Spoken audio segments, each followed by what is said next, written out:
Inner politics ಅಂತ ಏನು ಹೆಸರು ಕೊಟ್ಟಿದ್ದೀರಿ, ಬಹುಶಃ ಇದೇ ಹೊಸದೇನಲ್ಲ. ಸ್ನೇಹಿತರು ಮತ್ತು ವಿಶೇಷ ಸಂದರ್ಭಗಳಲ್ಲಿ ಊಟಕ್ಕೆ ಸೇರ್ತಕ್ಕಂಥದ್ದು ಹಲವಾರು ವಿಚಾರಗಳನ್ನು ಊಟಕ್ಕೆ ಸೇರಿದಾಗ ಕೆಲವಾರು ವಿಚಾರಗಳು ಚರ್ಚೆಗೆ ಬರ್ತದೆ. ಸೊ ಹಾಗಾಗಿ ಹೊಸ ವರ್ಷದ ದೃಷ್ಟಿಯಿಂದ ಕೆಲವರೆಲ್ಲ ಸೇರಿದ್ರು ಅಂತ ಕಾಣಿಸ್ತದೆ. ಸೊ ಮುಖ್ಯಮಂತ್ರಿಗಳು ಕೂಡ ಅದರಲ್ಲಿ ಭಾಗವಹಿಸಿದ್ದಾರೆ.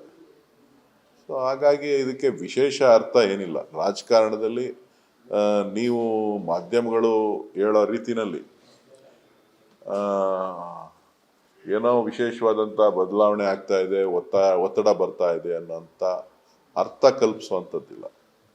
ಇವತ್ತು ರಾಜ್ಯದಲ್ಲಿ ಸಿದ್ದರಾಮಯ್ಯನವರ ನೇತೃತ್ವದಲ್ಲಿ ಸರ್ಕಾರ ನಡೀತಾ ಇದೆ.